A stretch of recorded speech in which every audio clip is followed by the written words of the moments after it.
Bienvenue au Book Club, une émission réalisée par Colin Gruel avec Jean-Guilain Mège à la technique. Voyager en livre, on ouvre aujourd'hui notre club de lecture autour des figures de grands voyageurs. Avec quel écrivain avez-vous préféré voyager? Vous avez posé Alexandre Alaïbegovic, bonjour. Bonjour Olivia. Bonjour, vous avez posé cette question aux abonnés du Book Club de France Culture sur Instagram, un club qui compte de nombreux lecteurs qui voyagent en livre, à en croire le nombre de réponses à la question posée. Oui, c'est la magie de la lecture, de permettre à chacun de voyager par les livres aux quatre coins du monde.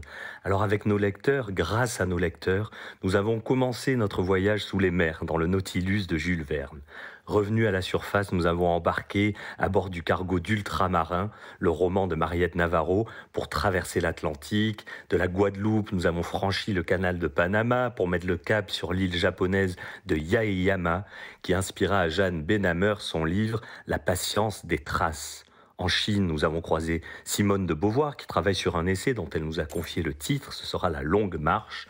Nous avons évité la Mongolie de peur d'y rencontrer le loup mongol de Homeric. Je vous rappelle que le roman retrace l'ascension de celui qui deviendra Gengis Khan. Nous avons préféré chevaucher à travers les steppes de l'Asie centrale, aux côtés de Priscilla Telmont et Sylvain Tesson, pour finalement arriver sur les rives de la Méditerranée, en Turquie, où Orhan Pamuk nous a guidés d'un saut de puce. Nous avons atteint notre destination, les îles grecques, où Nikos Kazantzakis et Michel Déon furent de merveilleux hôtes ensemble. Nous avons observé une lumière au large, c'est celle du phare immobile de Paolo Rumiz. Oh là là, que de belles lectures déjà vous nous recommandez à travers la voix des lecteurs que vous incarnez aujourd'hui, Alexandre Alaïbegovic. Je vous signalais juste que Ultramarin de Mariette Navarro, c'est aussi le choix de lecture étrange que nous recommandera tout à l'heure Laurent Godet, l'écrivain, lors de cette série que nous avons imaginée tout au long de ces 2 semaines, l'étrange Noël des écrivains. Il faudra attendre autour de 13h20 pour en savoir plus. Alors parmi les livres boussole, ces livres qui comptent, il y a ceux de l'écrivain suisse Nicolas Bouvier, auteur de L'usage du monde, mais aussi de chroniques japonaises, du poisson scorpion, de Le dehors et le dedans, qui figurent notamment dans un volumineux volume de la collection Quarto des éditions Gallimard. Et il y aura dans un instant ceux de nos 2 invités. Nicolas Bouvier, auquel le géographe Alexandre Chaulier consacre une sorte d'atlas intime. Nicolas Bouvier au gré des géographies, paru aux éditions Paulsen, avec nous à distance de Genève, où vous vivez, tout comme l'auteur de L'usage du monde y vivait jusqu'à sa mort en 1998. Bonjour Alexandre Chaulier. Bonjour Olivia. La Suisse est insolite, mais elle ne le sait pas, disait Nicolas Bouvier qui partait loin, mais savait aussi regarder juste en bas de chez lui. Avec nous également Olivier Germain Thomas, auteur d'un carnet de route chez Gallimard, du Fuji à Latos, par l'Amérique dans la collection Le Sentiment géographique, écrivain et éditeur. Bonjour Olivier Germain Thomas. Bonjour. Vous dirigez aussi la collection Arpenter le sacré des éditions Desclés de Brouvert. Vous êtes avec nous tous les deux jusqu'à 13h30 et on s'en réjouit pour parler voyage par les livres. Olivier Germain Thomas, Bouvier, un écrivain voyageur que vous avez lu, que vous estimez, qui compte parmi vos classiques? Alors j'ai eu la chance de le rencontrer avant même qu'il soit connu, grâce à un producteur de France Culture qui s'appelait Claude Métras. Je l'ai même invité dans des émissions à l'époque où je faisais des émissions dans cette auguste maison. Et je dirais, c'est pas exactement un sentiment d'amitié, mais un sentiment de complicité est né entre lui et moi. J'ai dû faire ensuite d'autres émissions avec lui. Et puis, le hasard aidant, le hasard existe-t-il? Nous ne répondrons pas à cette question. Le hasard aidant, il se trouve qu'à un moment donné, j'étais allé passer 4 mois au Japon et il s'y trouvait. Donc, en plus d'une sorte de relation radiophonique et littéraire du début, ensuite, il y a une relation d'amour complice à l'égard de ce pays, le Japon, qui d'ailleurs est présent dans le livre dont vous parliez. Ouais, du Fuji à Latos. Oui, oui, parce qu'on démarre au mont Fuji, qui est un des très hauts lieux sacrés de l'Asie, à la fois pour les bouddhistes et pour les shintoïstes, et on termine au mont Athos, qui est un des plus hauts lieux sacrés pour les chrétiens.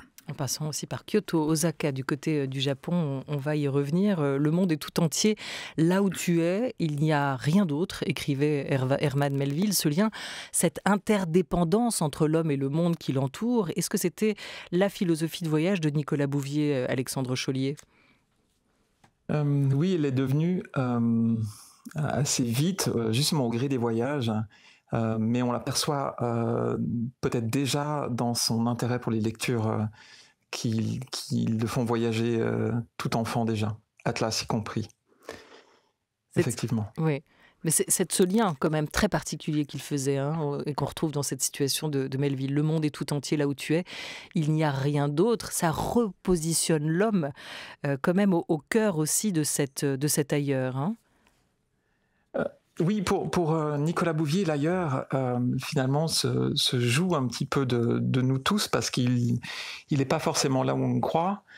Bien sûr qu'au départ, l'ailleurs, pour lui, se situe plutôt à l'Orient de sa position, et c'est cette route vers l'Est qui va lui montrer que l'ailleurs n'est jamais très loin. Mais en même temps, sur cette route, il va comprendre assez vite que la lenteur va lui permettre de reconnaître les prémices de cet ailleurs dans des histoires racontées, dans des sons colportés. Et en fait, il n'y aura que rarement des sentiments d'exotisme d'ailleurs extrêmement différents. Et on peut ramener ça à son retour en Suisse, dans les frontières dites nationales, où il va trouver de l'ailleurs ou de l'exotique dans le proche. Voire à l'extrêmement proche, hein, y compris sa ville. La lenteur, Genève. ouais, la lenteur, elle est au cœur aussi de votre philosophie, Olivier Germain-Thomas, de votre philosophie par les pieds. Elle est là, hein, votre idée aussi du voyage, celle qui vous a guidé du Fidji à l'Athos en passant par l'Amérique. Ce qui implique de toujours prendre le temps, mais le temps de quoi ? Le temps d'être, le temps de... Par exemple, au cours de ce voyage, j'ai pris 2 cargos. Un premier cargo pour aller de la Chine jusqu'à Los Angeles, et ensuite pour aller de la partie est des États-Unis jusqu'à Anvers. Donc, 15 jours de traversée à chaque fois. Sur un cargo, on s'aperçoit de plusieurs choses. D'abord, de la présence extraordinairement vivante de la mer, du ciel, des vagues. Il n'y a rien de vivant, en dehors des membres de l'équipage, bien sûr. Mais il n'y a rien de vivant. À partir d'un certain moment, il n'y a plus d'oiseaux. Donc on est là en contact avec un certain mystère du monde qui se réduit aussi au jeu des nuages. Et la lenteur, c'est parce que le but de ce voyage du livre que vous venez de citer, c'était de tout faire uniquement par voie terrestre et maritime. Voilà, vous n'avez pas choisi de prendre un avion à réaction.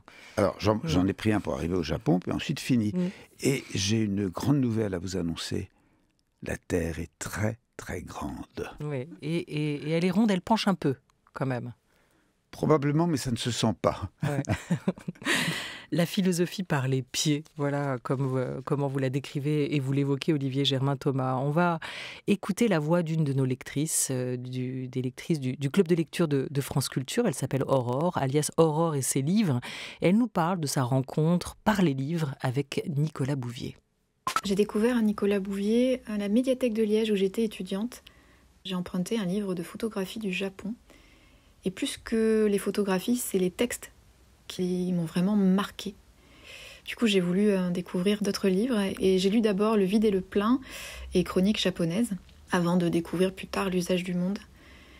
Ce que j'aime dans l'écriture de Bouvier et sa manière de voir le voyage, c'est cette profonde humanité qu'il a en fait quand il décrit tout ce qu'il vit. Il relie vraiment à son expérience sur place. C'est complètement immersif entre ses émotions, ses sentiments, ce qu'il vit et les humains qu'il croise. Donc c'est quelque chose de, pour moi, indispensable parce que c'est très universel. Ça relie et c'est profondément ouvert et dans l'acceptation de ce qu'est l'autre dans le monde.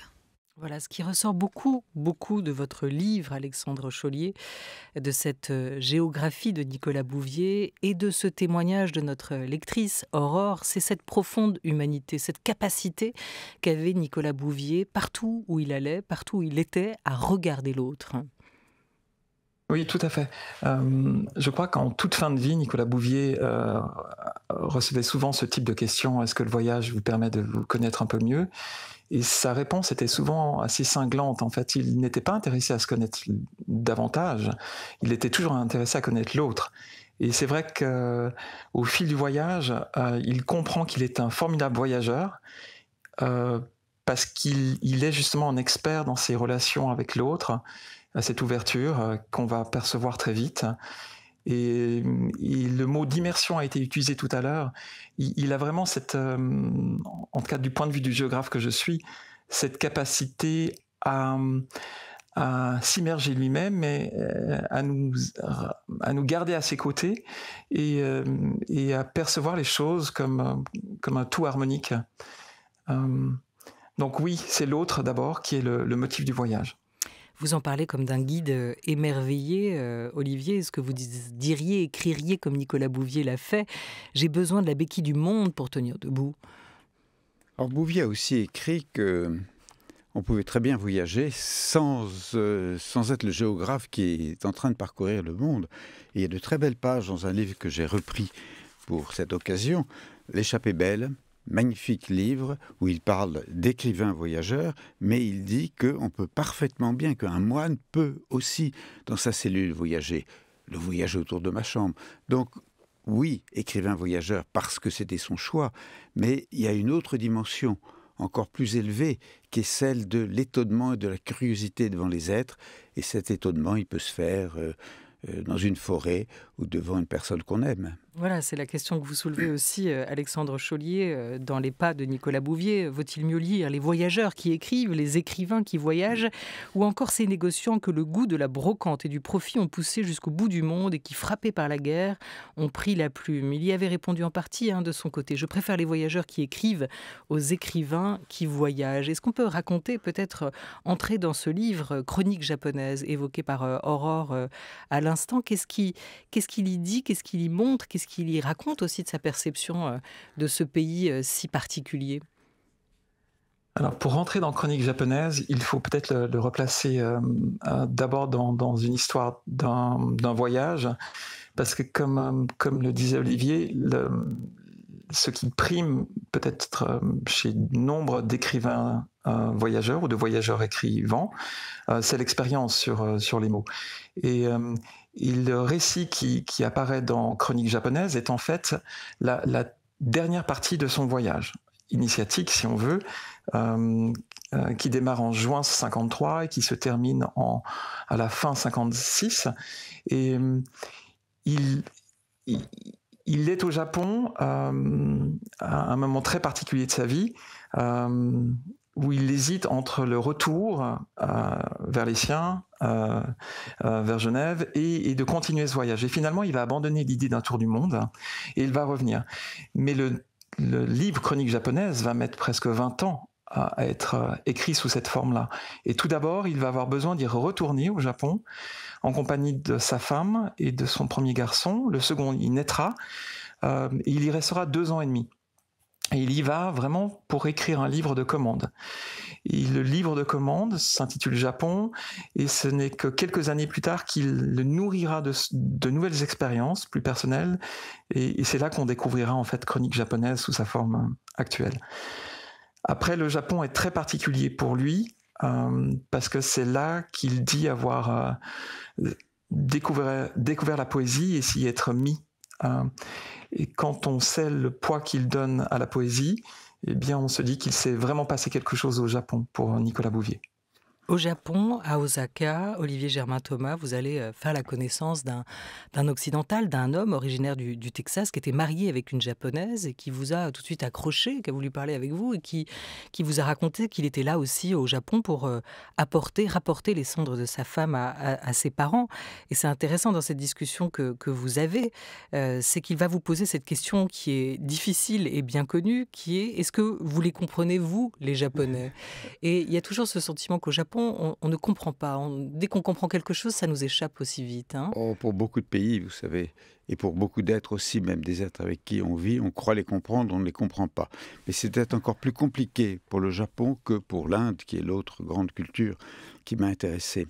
Donc, oui, effectivement. Mais alors pourquoi? C'est parce qu'ils sont si différents de nous, les Japonais, ou au contraire si proches? Non, c'est parce qu'ils nous ressemblent. Ils nous ressemblent par leur habillement, par le système économique qu'ils ont choisi, mais que leur capacité à saisir le monde de manière totalement intuitive et non pas de manière didactique il n'y a pas de très grands philosophes japonais. Il y a des très grands maîtres de spiritualité. Mais philosophes au sens où il y en a en Europe, au sens où il y en a en Inde, il n'y en a pas là-bas. C'est pas une culture spéculative. Et nous, en Occident, on est malade de la spéculation. On en fait tout le temps de la spéculation. Donc, avec les Japonais, il faut surtout chercher l'intuition, le petit rien, le petit sourire qui va nous dire quelque chose. Alors, après des années et des années, on y arrive. Et au début, le nombre de voyageurs occidentaux qui font des énormités de bêtises avec les Japonais pour leur rentrer dedans avec des questions brutales. Il faut y aller tout en finesse et tout en subtilité. Je ne défends pas le Japon surtout, parce que quand vous me donnez un fusil aux Japonais, on a bien vu ce que ça a pu donner pendant la Seconde Guerre mondiale. Mais pour le reste, la poésie, les rapports humains, c'est d'une finesse, d'une subtilité, avec des signes cachés. N'oublions pas quand même, j'en parle un peu dans mon livre, que le symbole le plus important de la religion Shinto, qui est la religion qui est plus importante au Japon que le bouddhisme ou que le confucianisme, le symbole le plus important de cette religion est un miroir, à la suite de toute une série d'aventures qu'a eu Amaterasu, qui est la déesse du soleil. Eh bien, le miroir demeure caché. Et un des secrets du Japon, pour ceux qui veulent essayer de le comprendre un peu mieux, c'est de savoir que pour eux, le plus important, le plus sacré, c'est ce qui est caché. On n'étale pas ses sentiments, on n'étale pas son caractère, on n'étale pas son moi. Ça ne veut pas dire que le moi n'existe pas, il existe partout, même chez les plus grands maîtres. Mais c'est le caché qu'il faut essayer de deviner au Japon. Et alors, puisqu'on parle de Nicolas Bouvier, il y a une énigme quand même. C'est l'Inde. Il a aimé l'Inde et il n'a pratiquement pas écrit sur l'Inde. Pourquoi ? Je lui ai posé la question, je n'ai pas eu la réponse, mais peut-être qu'Alexandre a la réponse, qui sait ? Alexandre Chaulier. Je vais tenter. Lui-même dit qu'il a parlé de l'Inde, mais qu'il a choisi un médium particulier pour ce faire, et c'était les émissions radio. Donc un langage aussi oral que possible, pour une partie de son voyage qui est absolument enchanteresse. Il n'y a pas de... Toute la descente de l'Inde est pour lui une descente faite en solitaire, une descente remplie de rencontres, et il y avait tous les ingrédients pour écrire un livre. Et il ne l'a pas fait, peut-être parce qu'au moment où... Alors l'énigme va rester entière si on perd la connexion à cet instant avec Alexandre Chaulier. Peut-être que on vous a perdu, mais restez suspendu à ce peut-être que, et on vous retrouve dans un instant pour pouvoir aller au bout de votre réponse. Vous êtes là, Alexandre ? Oui. Oui, vous en étiez à oui. peut-être que. Ah oui, pardon. Et on a été coupé. Oui, peut-être que... Eh ben non, vraiment, on aura... Qu'est-ce que vous avez fait, Olivier Germain-Thomas ? Non, comment vous avez créé l'énigme, l'attente, l'impatience on est en train et à deux reprises, on n'y arrive pas. On vit du Bouvier. On vit du Bouvier, Ah oui. Et je dirais même aussi, on vit un peu du Japon, c'est-à-dire les choses qui restent en suspens. Et parce qu'elles restent en suspens, elles ont quelquefois une beaucoup plus grande profondeur que celles qui sont étalées sur la table. Eh bien, laissons-les un petit peu en suspens encore. C'est peut-être pas si mal d'avoir ce côté caché qui reste là. Il est coquin, le hasard. Mais oui, que vous décrivez aussi avec le mont Fuji. Vous racontez et vous révélez ce côté à la fois sacré et ce côté fâché. Donc tout est comme ça, là-bas. Et ce qui est sûr, c'est que vous avez été l'un et l'autre visiblement gagnés par cette destination, par ce pays qui est le Japon. Peut-être, comme vous le disiez, parce que voyager dans l'esprit aussi de Nicolas Bouvier et dans le vôtre, c'est vivre dans des circonstances poétique. On va revenir sur un livre phare de Nicolas Bouvier et sur une philosophie du voyage avec un romancier, un jeune romancier, c'est François-Henri Désérable, que les auditrices et auditeurs de France Culture connaissent bien, je pense, et qui nous parle du livre « L'usage du monde », c'est sa Bible, on l'écoute. Moi, j'ai découvert Bouvier à l'âge de 25 ans et à lire Bouvier, j'avais l'impression que c'était prendre la juste mesure du monde, de prendre son pouls, de réaliser combien il était vaste et grandiose et terrible, et à quel point je n'en avais rien vu. Et à partir de là, on ne connaît plus de mots plus beaux, plus enivrants que celui de voyage. Et on est mu par une seule obsession qui est celle de prendre la route. Et chemin faisant, vous en tirez une règle de vie à laquelle vous n'allez plus déroger, c'est-à-dire que vous essayez de passer la moitié de vos jours dans ce monde à le voir et l'autre à l'écrire.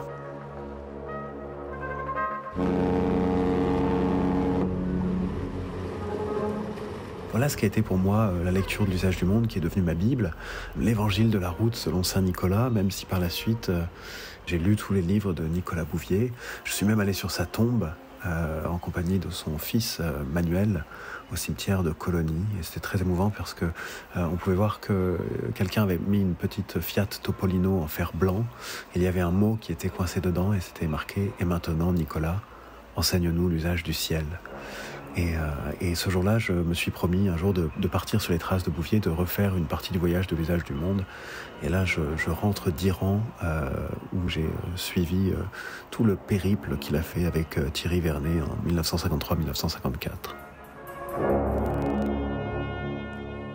Et oui, et comme le dit très bien, si bien François-Henri Désérable, Nicolas Bouvier, lui, n'avait qu'une idée en tête, c'était passer la ligne d'horizon, quel que soit l'horizon qui lui avait été fixé. Et très tôt, pour Bouvier, il y a l'envie de déguerpir, nous dit Alexandre Chollier dans son livre. Est-ce qu'il y a toujours quand même quelque part, aussi pour vous, Olivier Germain-Thomas, dans cette idée de prendre les routes, une fuite qui s'installe? Dans votre livre, vous dites que c'est le destin qui vous a envoyé pendant plus de 50 années sur les routes d'Asie à la recherche d'une intensité, qui vous a permis de supporter aussi la perte de la foi chrétienne au moment de l'adolescence. Vos premiers voyages, ce moment où vous prenez la route, vous gardez quand même en tête le sentiment, cette envie de déguerpir, de fuir quelque chose? Je ne peux pas répondre à cette question. Je ne pense pas avoir fui quelque chose, je pense au contraire avoir cherché autre chose, et notamment dans les religions, puisque, comme vous avez pu le remarquer dans ce dernier livre, je parle un peu du Shinto rapidement, mais la grande affaire de ce livre, c'est la traversée complète par voie terrestre des États-Unis, depuis Los Angeles jusqu'à Charleston, où je vais trouver un second cargo qui va me ramener en Europe, et ensuite je vais partir vers le mont Athos. Et ce qui m'intéressait, parce que j'ai passé toute une partie de ma vie à m'interroger sur l'hindouisme, à m'interroger sur le bouddhisme, c'était de découvrir autre chose avec les Amérindiens. Et ce que j'ai découvert, que j'avais déjà découvert dans les forêts du nord du Cambodge ou dans des grands textes sacrés de toute l'histoire de l'humanité, mais ce que j'ai découvert de manière vivante, et notamment dans cette tribu qui s'appelle les Hopis, qui sont extraordinaires, parce qu'ils refusent justement la facilité de l'argent du monde moderne, c'est le sens qu'ils ont du sacré de la nature. Alors, ils ne sont pas les seuls. Toutes les civilisations dites premières se sont intéressés au côté sacré de la nature. L'arbre est sacré, le nuage est sacré, même pour le Shinto, la pierre est sacrée. Mais les Amérindiens, les survivants, même maintenant cantonnés dans leurs réserves, le vivent totalement intensément. Quand vous voyez, j'en viens toujours aux Hopis parce que c'est de toutes les tribus que j'ai croisées un peu rapidement, c'est la tribu qui m'a le plus intéressé. Quand vous le voyez regarder une falaise, ils regardent quelque chose de vivant qui leur parle de Dieu. Ça, c'est magnifique. Alors, je ne dis pas que nous pouvons, nous, vivre avec la nature de la même manière, mais on pourrait recevoir la leçon qu'ils ont et qu'ils nous donnent si intensément, les Amérindiens, notamment ceux du Sud-Ouest, là où je suis allé, si intensément d'essayer de trouver du sacré dans tous les éléments de la nature, même ceux qui, apparemment, comme une pierre, n'en donnerait pas. Et il y a un livre dans lequel, visiblement, vous n'avez pas trouvé de sacré, Olivier Germain-Thomas. Vous déboulonnez presque un mythe, une statue de la littérature de voyage. C'est la figure de Kerouac. Vous n'êtes pas, puisque vous parlez de votre traversée de l'Amérique, le Sur la route de Kerouac ne reste pas pour vous comme un livre qui a compté dans votre bibliothèque de littérature de voyage? Oh, j'avais l'impression d'être plus nuancé que vous, madame. J'ai aimé Kerouac. Je ne pense pas que ce soit du niveau, si vous voulez, c'est pas Homère, mais Sur la route. Et en tout cas, ce qu'on a découvert récemment, c'est-à-dire le premier texte, parce qu'ensuite il a été expurgé, il a été raccourci. Donc dans le tout premier qui maintenant est disponible, il y a des pages absolument magnifiques, et j'en cite certaines qui sont magnifiques. Je peux ne pas partager l'enthousiasme de toute une génération il y a toute une génération pour lesquelles On the Road était la Bible. Oui. Bon, moi, ça aurait pu être ma génération, ça n'a jamais été ma Bible, mais c'est quand même un très bel écrivain. Voilà, donc je voudrais apporter une toute petite nuance, parce que il y a chez lui un sens de la liberté, de la fantaisie, tout à fait exceptionnel. Allez, on continue et on part retrouver Alexandre Alaïbegovic. France Culture, il est 13h15. En compagnie du géographe Alexandre Chaulié qui dit à Nicolas Bouvier, au gré des géographies, ce livre paru aux éditions Paulsen. Et avec vous, Olivier Germain-Thomas, vous êtes éditeur, écrivain et vous publiez chez Gallimard Du Fuji à l'Athos par l'Amérique dans la collection Le Sentiment géographique. Alexandre, l'autre Alexandre Alaïbegovic, il n'y a pas que les hommes qui voyagent, contrairement à ce que laisserait croire cette émission. Les lectrices du Book Club nous l'ont rappelé, elles ont attiré notre attention sur 2 pionnières de la littérature de voyage ou du voyage, c'est selon. Oui, il s'agit d'Ella Maillart et d'Alexandra David-Néel. Ella Maillart, elle est née en 1903 en Suisse. Elle n'a pas 30 ans lorsqu'elle traverse le Caucase et l'Asie centrale. En 1934, elle est reporter dans le Mandchoukouo pour le Petit Parisien.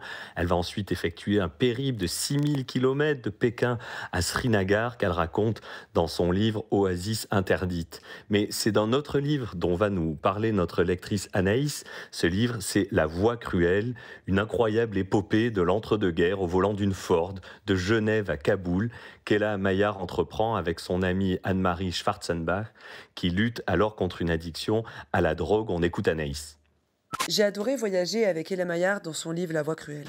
Elle y fait le récit d'un voyage qu'elle a effectué avec son amie Anne-Marie, Christina dans le livre, entre Genève et Kaboul en voiture Ford. Nous sommes en 1939, la guerre menace l'Europe et cette ombre plane sur le récit. Les 2 femmes sont habituées au voyage au long cours, mais elles sont très différentes. Ella est robuste, tandis qu'Anne-Marie est une femme brisée et qui lutte contre son addiction à la drogue. Ella espère que son amie va s'en sortir grâce au voyage. Elle échouera, mais Ella nous offre un récit absolument passionnant. Elle nous raconte les coutumes des habitants qu'elle rencontre, l'histoire des régions traversées, mais aussi les paysages qui défilent.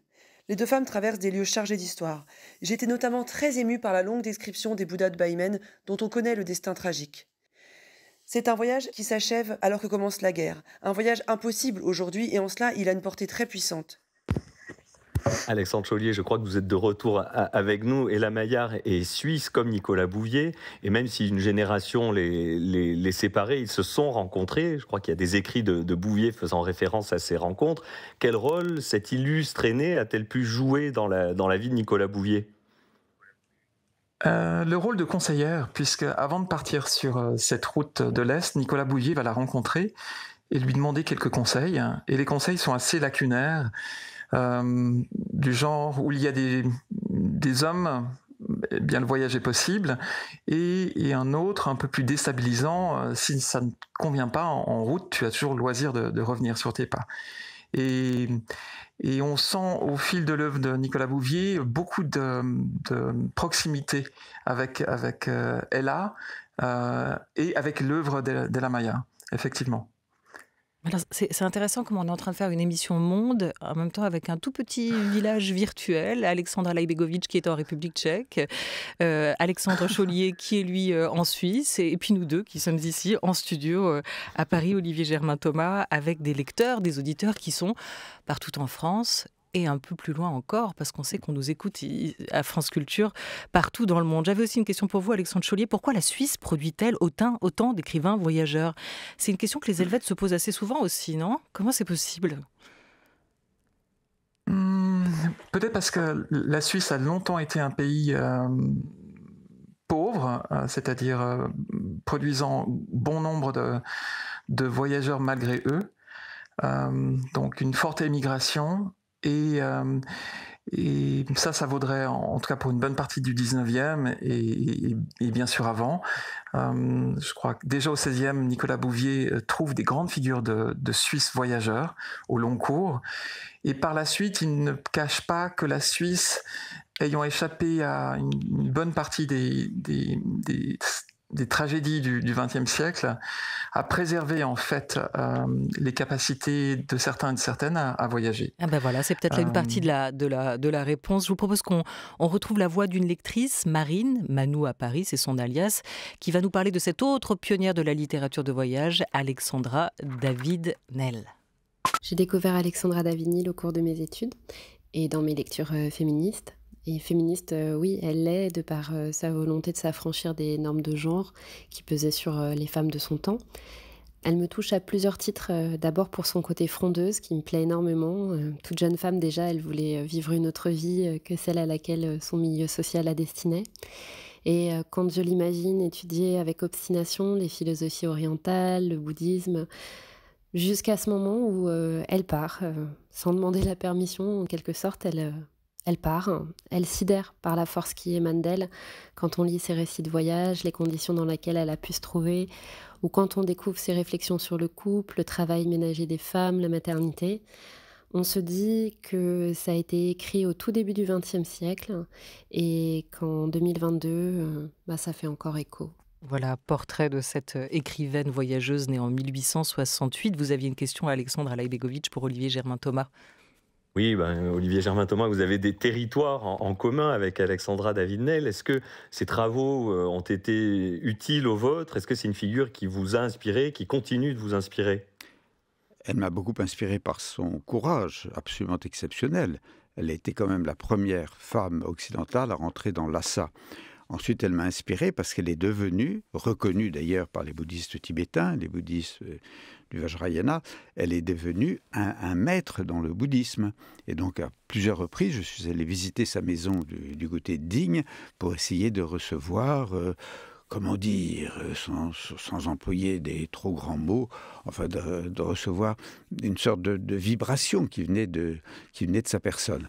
Alors, je n'ai pas une immense admiration pour elle en tant qu'écrivain, contrairement à Nicolas Bouvier qui, lui, manie la langue de manière savoureuse, mais j'ai une immense admiration pour le courage qui a été le sien contre vents et marées, pour aller justement traverser le Tibet, traverser des régions interdites et risquer sa vie. En tant que femme, ce qui était complètement fou à l'époque. Alors Olivier Germain-Thomas... C'est bien les fous. Oui, c'est bien, et les folles aussi.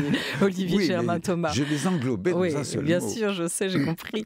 On vous a bien compris. Olivier Germain-Thomas, on a embarqué sur 2 cargos avec vous et on pourra continuer à le faire dans ce livre que vous publiez chez Gallimard. On a aussi, on l'évoquait, une partie de nos lecteurs dans la voix d'Alexandre Alaibegovic embarqués sur le cargo du roman Ultramarin de Mariette Navarro. C'est aussi ce qu'a fait Laurent Godet, qui a signé un des meilleurs polars, lui, de la rentrée, Chien 51 chez Actes Sud. Il est prix Goncourt, il est poète et romancier. Il nous recommande Ultramarin de Mariette Navarro. Il nous dit pourquoi cette lecture l'a enchanté, enfin plutôt intrigué, dans l'étrange Noël des écrivains.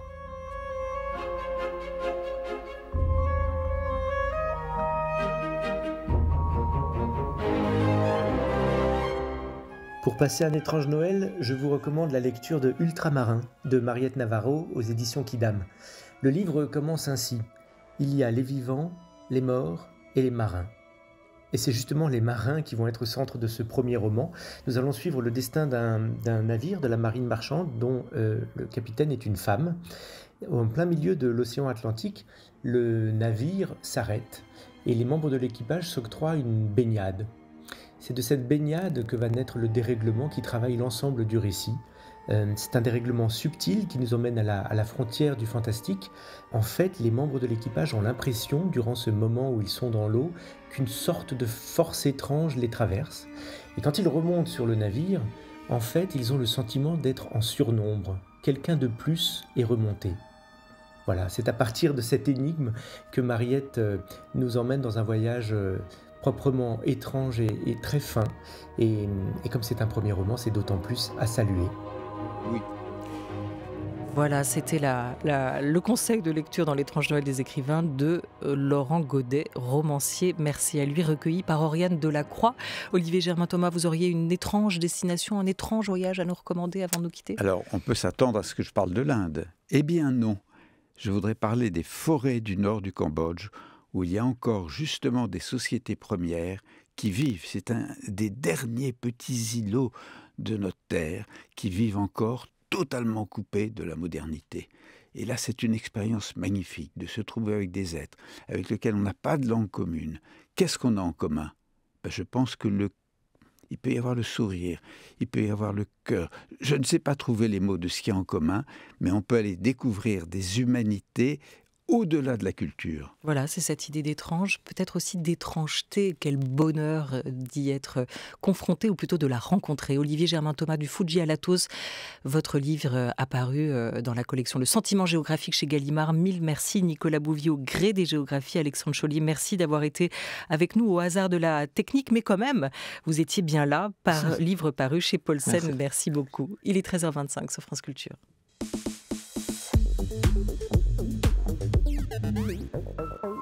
C'est l'heure de retrouver le 4e volet du quadritème de Charles Dantzig avec ses enfants qui sont réellement impossibles. Dans le documentaire L'école est finie en 1972, Jules Selma a cette phrase simple, nette et en grande partie incontestable. À quoi sert l'adulte? À emmerder l'enfant. Rien n'est plus pompeux et ennuyeux que les gens qui nous parlent de l'éducation des enfants. Ce sont souvent ceux qui ne savent pas se tenir adultes. Voyez Rousseau qui, dans l'Émile, sous couvert d'attention aux enfants, est d'une rigidité que donne la certitude de vouloir le bien d'autrui. Et lui-même, ivre de vanité, sourcilleux, pénible. Oh, il y a des enfants qui collaborent à l'intérêt sur l'éducation, en effet. C'est comme si un tigre dans un zoo écrivait un éloge de la cage. Ces enfants-là seront ministres. Pour ma part, j'étais un mystère. À la fois très bon en classe et d'une insolence envers les professeurs qui les stupéfiait. Sévère et enragé, il convoquait ma mère. Ce qu'il ne comprenait pas, c'est que je les dissociais du savoir. Ils n'en étaient pas les créateurs, mais les transmetteurs. De plus, le savoir me paraissait moins admirable que la poésie. Je le pense encore. Il est bon d'avoir du savoir, mais il est meilleur de savoir que le savoir n'est qu'une matière inerte qui peut être transformée en mal comme en bien. La période où nous vivons a les banales idoles des temps décadents, l'ordre, le contrôle, la sécurité, à quoi, comme nous disposons de penseurs très intelligents, nous avons ajouté l'identité. Les années 60 contestaient fortement tout cela. Elles ont eu une excellente romancière, qui est évidemment oubliée aujourd'hui, c'est-à-dire, plus exactement, écartée. Elle disait des choses trop dissemblables. Christiane Rochefort, née en 1917 et morte en 1998, est l'autrice d'un roman à succès, Le repos du guerrier, et de bien d'autres excellents. Un des meilleurs, qui date de 1961, est Les petits-enfants du siècle. L'histoire est racontée par son héroïne, une adolescente prénommée Josiane Rouvier. La première phrase est charmante. Je suis née des allocations et d'un jour férié dont la matinée s'étirait, bienheureuse au son de « Je t'aime, tu m'aimes » joué à la trompette douce. Cela se passe dans une cité de banlieue où les parents font des enfants les uns après les autres afin d'obtenir ces fameuses allocations familiales qui leur permettent d'acheter une machine à laver ou un réfrigérateur. Ils les font même pour cela. Josiane est une moqueuse. Toute son affaire, au milieu d'une marmaille mal mouchée et de parents plus ou moins abrutis, est de trouver la sexualité puis l'amour. Elle ressemble assez à Lamiel, l'héroïne de Stendhal, qui paie pour qu'on lui fasse l'amour. Cette jeune adolescente est tout en sarcasme désabusé et le livre est une des plus réjouissantes charges qui soit contre les lieux communs et les poncifs petits bourgeois. Je recommande le 3e chapitre qui se moque des hommes parlant de voitures, ou plus exactement, des mecs causant bagnole. Josiane suit son plaisir, et une adolescente suivant son plaisir en se moquant des postures sociales est une réjouissante personne. Merci beaucoup Charles Dantzig. Demain, dans le Book Club des classiques, il sera consacré au livre de cuisine avec le chef étoilé Yannick Aleno qui sera aussi l'invité de l'entretien de Bienvenue au Club. Un grand merci à Didier Pinault qui a préparé encore merveilleusement bien cette émission, à Anouk Delfino et Oriane Delacroix qui ont programmé, à Zora Vignier qui viralise chaque jour vos paroles sur les réseaux et à vous Alexandre Alaïbegovic qui donnez le là à notre communauté de lecteurs chaque jour. Merci Alexandre. Oui, écoutez, merci Olivia, et surtout merci à nos lecteurs qui contribuent vraiment à l'animation de ce club. On ne peut pas restituer à l'antenne toutes leurs contributions, mais si vous n'avez plus rien sur votre table de chevet, je vous invite à aller retrouver sur notre compte Instagram Book Club Culture leurs recommandations, leurs conseils de lecture. Je vous assure qu'il y a de quoi lire pour toute l'année 2023 et même au-delà. Merci à vous, merci à eux. Très bel après-midi sur France Culture.